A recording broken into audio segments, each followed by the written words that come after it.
Chapter 6 Renaissance in India.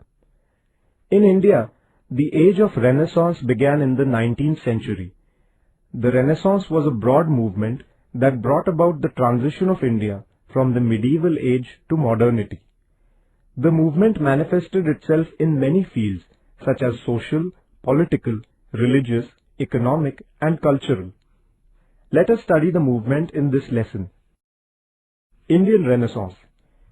Educated Indians began to realize that the excessive importance given to religious rites, rituals, and customs, superstitions, casteism, social hierarchy, as also the lack of the spirit of scientific inquiry had arrested the progress of Indian society. They realized that India had lost her freedom mainly due to the backwardness of her society. They began to think about how the social ills and evil tendencies could be removed in order to bring about the nation's progress. They began to express their views about how to transform India into a modern nation. This intellectual awakening in India of that period is called the Indian Renaissance. This intellectual awakening began with the middle class that had received Western education. They assimilated new ideas and values through the knowledge they gained from the West. Reform regarding women. The condition of women at the beginning of the 19th century was miserable. They did not get an equal treatment. They were denied education. They had no economic and social rights. They were victims of evil practices such as female infanticide, child marriages, marriages of young girls with aged men, dowry system, sati, tonsure, prohibition of widow marriage, and so on. The movement for reforms regarding women addressed these issues. The agitation against the abominable practice of sati, launched by Raja Ram Mohan Roy, led to the passing of the act banning the practice of sati. Gopal Hari Deshmukh, Lok Hitavadi, severely criticized the evil customs related to women in the Hindu social system.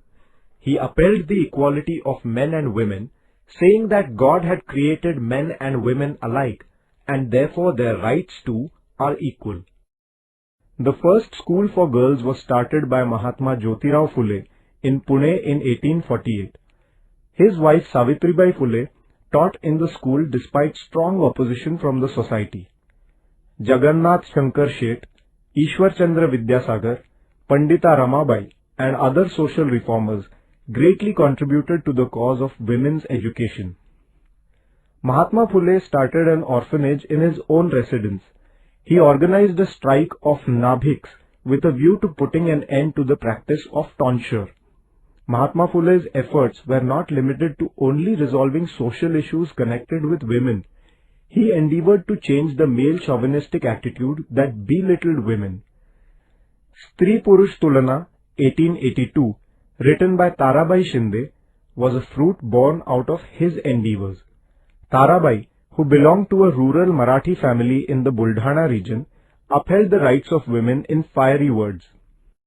Ishwar Chandra Vidyasagar, Vishnu Shastri Pandit, and Viresh Lingam Pantalu made great efforts to obtain recognition for widow marriages.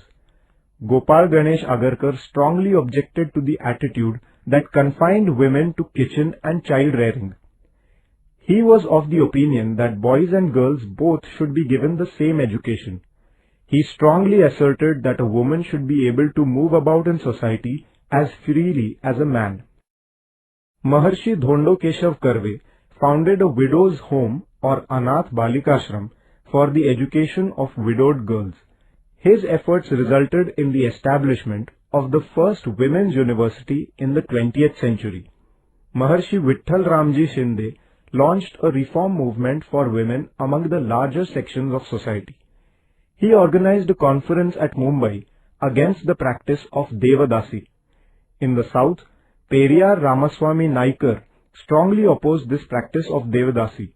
He condemned the expensive marriage system that reduced women to a secondary position. Dr. Babasaheb Ambedkar, through his articles, exposed the injustice inflicted on women in the male-dominated society. Many women began to join his movement. This movement took women's reforms to the lowest sections of society. The women's reform movement resulted in putting an end to many unjust practices. The idea that women should be treated as equals began to take root. Women began to prove their abilities in many different fields of life. Movement for the abolition of caste discrimination. The caste system was prevalent in Indian society. It was based on inequality, exploitation, and injustice. The social reformers realized that the barrier of the caste system should be removed in order to bring about the progress of the country. Reformers such as Lokhitavadi, Mahatma Phule, Gopal Ganesh Agarkar, Swami Dayanand Saraswati, Narayan Guru, and Vireshilingam Pantalu strongly condemned the evils of the caste system. Mahatma Phule opened the schools for the Dalits. Through his writings, he tried to awaken the Dalits. He was of the view that the right to education should not be limited only to upper-class males, but should also be made available to the downtrodden classes and women. He founded the Satyashodhak Samaj. Through his movement, he endeavored to inculcate the values of social equality and justice. In Kerala, Narayan Guru organized the reform movement for the removal of social inequality. He gave importance to intercaste marriages with a view to abolishing caste discrimination. Later, we shall study the Dalit movement separately. Religious reform movements. Certain institutions established in India during this period gave momentum to social and religious reforms. Raja Ram Mohan Roy founded the Brahmo Samaj in Bengal. The followers of Brahmo Samaj believed that there is only one God. Dadoba Panduranga Tarkhadkar founded the Paramahansa Sabha. An important feature of this society was opposition to the caste system. Atmaram Pandurang Tarkhadkar founded the Prarthana Samaj in Mumbai. Justice M.G. Ranade, Dr. R.G. Bhandarkar, and Justice K.T. Telang were the leaders of the Prarthana Samaj. This society based its tenets on the teachings of the Warkari movement. This society advocated prayers and devotional songs in place of rituals for worshipping God. Swami Dayanand Saraswati founded the Arya Samaj in Mumbai. Swami Vivekanand founded the Ramakrishna Mission. He taught that service to humanity is the true religion. All these institutions criticized superstitions, the caste system, and other ills prevalent in the society. They asked people to have faith in their own conscience and not have blind faith in scriptures. The Ramakrishna Mission, the Arya Samaj, and the Theosophical Society explained the greatness of Indian culture to the world. The Singh Sabha was founded at Amritsar for religious reforms among the Sikhs. It worked for the spread of education and for bringing about modernization in the Sikh society. Later, the Akali movement continued the reformist tradition in the Sikh society. Social reforms in the Muslim society were initiated by Abdul Latif. He founded the Mohammedan Literary Society in Bengal. Sir Syed Ahmad Khan established the Mohammedan Anglo-Oriental College. Later, this institution came to be converted into the Aligarh Muslim University. He opposed the ignorance, superstitions, and evil customs prevalent in the Muslim society. He firmly believed that the Muslim society would not progress without the acquisition of Western education and science. Renaissance in other fields. During the Renaissance, along with the reform movements, the progress made in the fields of literature, arts, and science was also remarkable. Gurudev Rabindranath Tagore and C.V. Raman were the recipients of the Nobel Prize in Literature and Science respectively. All these advancements went into the shaping of modern India. During this period, many changes took place in the fields of literature and arts. Novel, a new form of literature, emerged. The life of ordinary men and women came to be depicted in literature. Thought-provoking essays were written. Subjects like the beauty of nature, love for the nation, and human feelings found place in the literature of the regional languages. Inspiring stories and novels giving the message of freedom were written. thoughts about social reforms came to be expressed in literature. Women too began to write in this period.